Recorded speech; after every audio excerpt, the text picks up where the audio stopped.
Hi, my name is Ziggy. Right, Ziggy, building your house. And I live in a tiny house on wheels in beautiful Australia. So you now own your own home for $13,000. I'm finishing the build of my tiny house myself because my builder went broke. And my tiny dog Bella is my fur love. This week I tour my neighbour's beautiful container tiny home.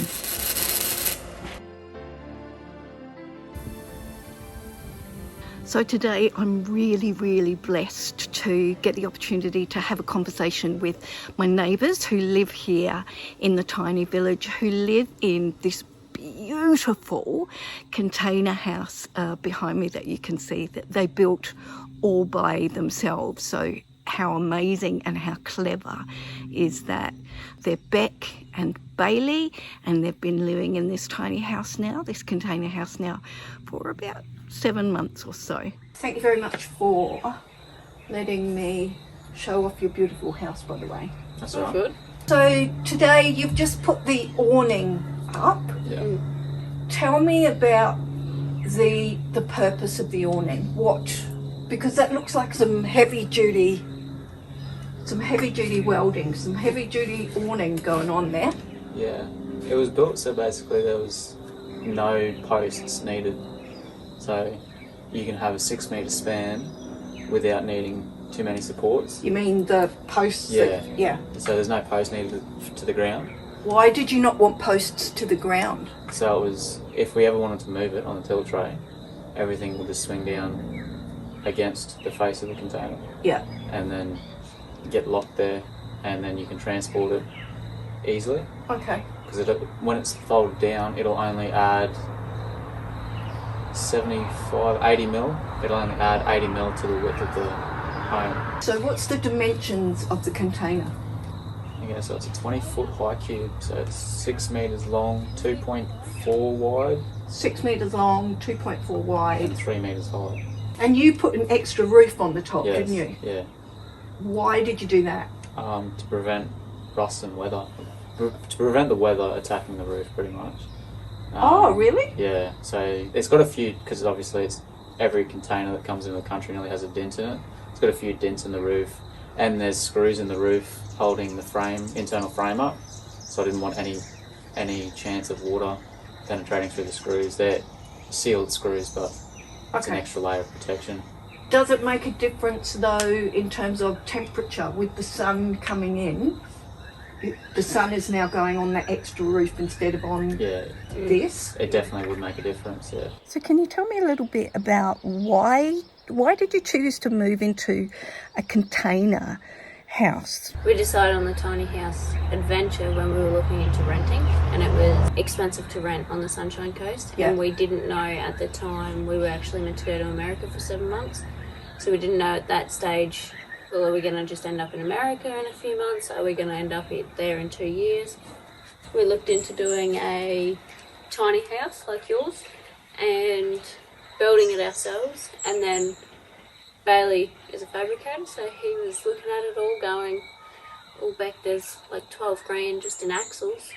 And I was like, no, Axle and frame. Yeah. we don't have that budget. Yeah. We wanted something budget friendly, and where it's at now, it's about 13,000. Roughly, yeah. So 13,000 it's cost you for the whole lot as it's set up right now. Minus the paint, pretty much. Yeah, minus the paint for Yeah. the outside. So you now own your own home for 13,000. Wow. Yeah. The benefit to the container too is they're already structural. All you have to do is fit it out with whatever you want on the inside. I do hear though lots of people say as soon as you cut window holes in it and things like that, you lose the structural integrity. Is that not the case? For example, that door I cut out, that's 2 meters 40 by, I can't remember the measurements of it, the big door. I lined what I cut out with 100 by 50 box section, 3mm box section. Yeah. So In wood. no, in steel. I welded it in. So there would be no problem with structural integrity with what I've done. So speaking of moving then, if you move a house, how do you move it? It's got no wheels. No. Tilt tray. Tilt tray. Yeah. So- Just like the way they usually move this Shipping size container. on a Okay, tilt so tray. the truck would need to come in, pick it up, and the whole thing can actually go on the back of the truck. Yeah. And off you go. It's still the right size to be transportable.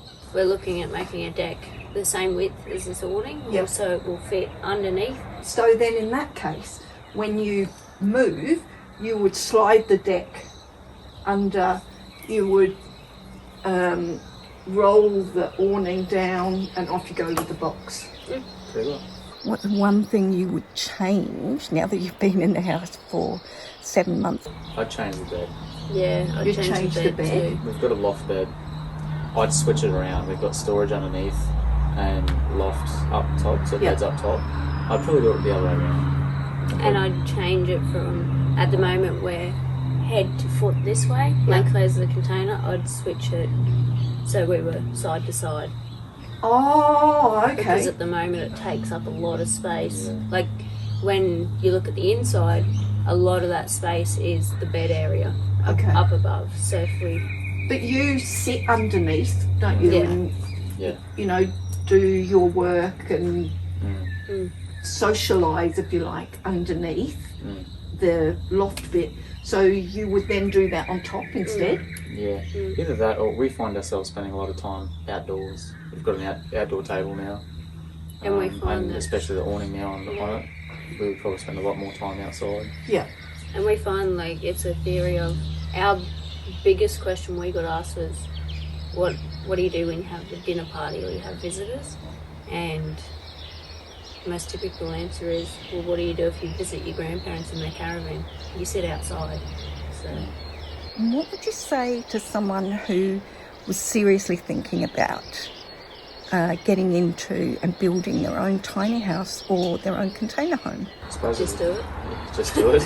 Just do it. Just bite the bullet and do it. How difficult was it, or how easy was it for you to find somewhere to actually park it? It's all very well building this beautiful house, but where do you put it? I found both places, hey.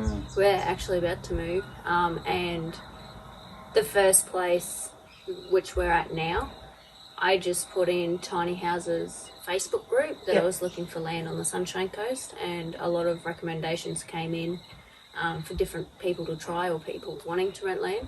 And for the place we're moving to, it was just as simple as putting it in a buy, swap and sell group, and I had something like 28 people comment. So it wasn't that difficult No. then. There's heaps of land out there.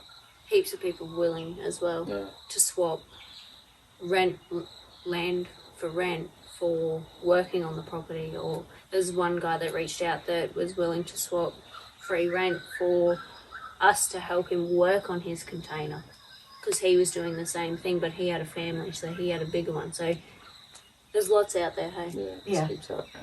Because that seems to be the biggest issue, doesn't it? You know, that other people always say, I've got a tiny house, I've got a container home or whatever it is, but where the heck do I put it?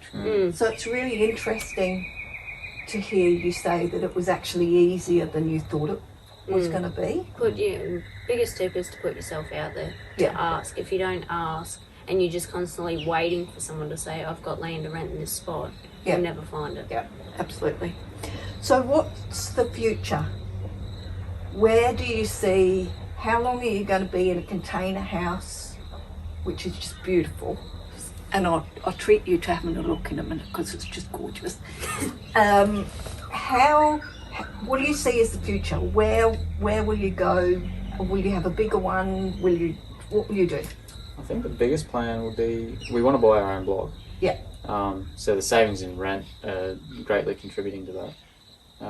When we get our own block, we want to get a second 20-foot high cube. Yeah. The second one will probably be bedroom and ensuite. Yeah. We'll leave this one kitchen and dining, and we'll probably put a roof between the two, have a nice big outdoor. Like a breezeway between the two of them? Yeah, so it'll have an insulated roof over the top and a nice area outside to eat meals. or So something. basically, it would be exactly the same as this, but with another container house there. Yeah. Yeah. Shall we have a look inside? Let's do it. Let's Go for it. Tell me about this epic front door. Came from a restaurant in Brisbane somewhere. The previous owner had brought it up from a restaurant in Brisbane and he decided to sell it on Gumtree. We stumbled across it and had to have it. I was thinking about getting it tinted. Yeah. Have a red tint in it, Halfway up. halfway up, so it looks like it's actual wine.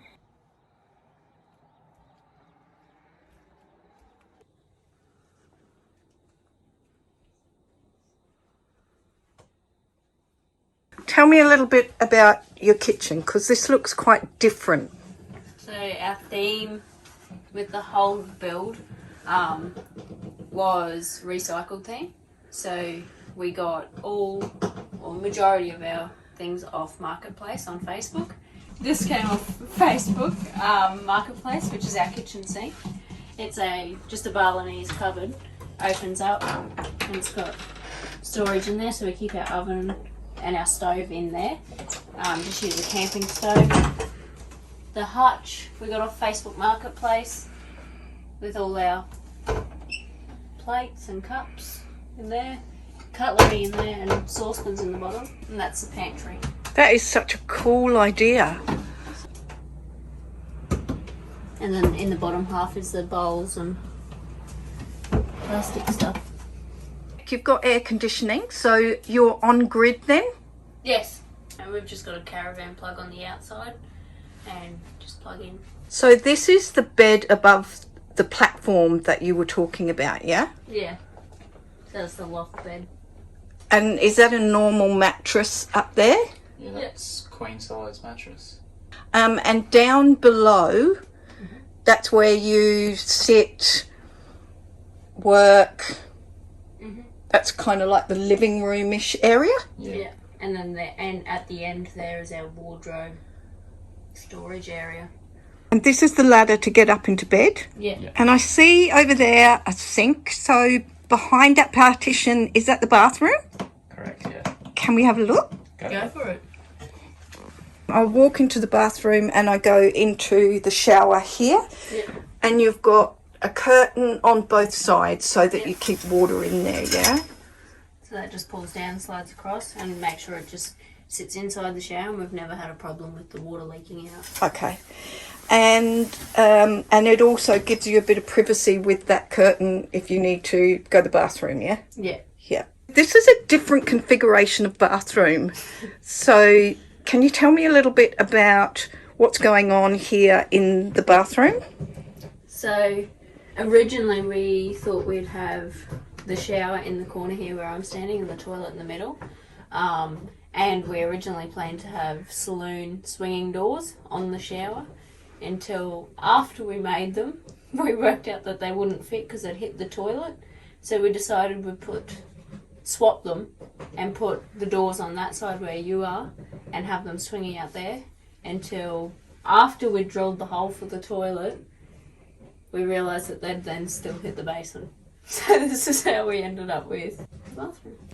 So it looks like that's an ordinary toilet. Is that correct? Yeah, just the standard toilet, yeah. So is it connected to a sewer system or? Yeah, it runs into a septic tank, yeah. Oh, okay. All right. And tell me about the water. What is your water connected to? There's a tank a fair bit away from us that is stocked with bore water. Bore water around here is very much drinkable. And we're about, I'm going to guess, about 100 metres from that tank. So we gravity feed into a little 200 litre tank on the outside of our tiny home.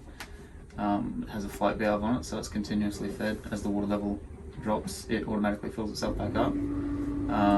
There's the pump. Speak of the pump. And then it's fed from that tank into a little pump on the back. That pump then pressurizes all the water systems in here. We also have a continuous flow gas hot water system on the back. I think it's 16 litres per minute, which also feeds all the hot water throughout the tiny home, and it works great. Thank you, Beck and Bailey, for letting me look through your house. It's absolutely beautiful. And Bailey, I know you've just been working really hard on the roof, so thank you for taking time out to spend some time with me. That's right. That's fine. Thank you.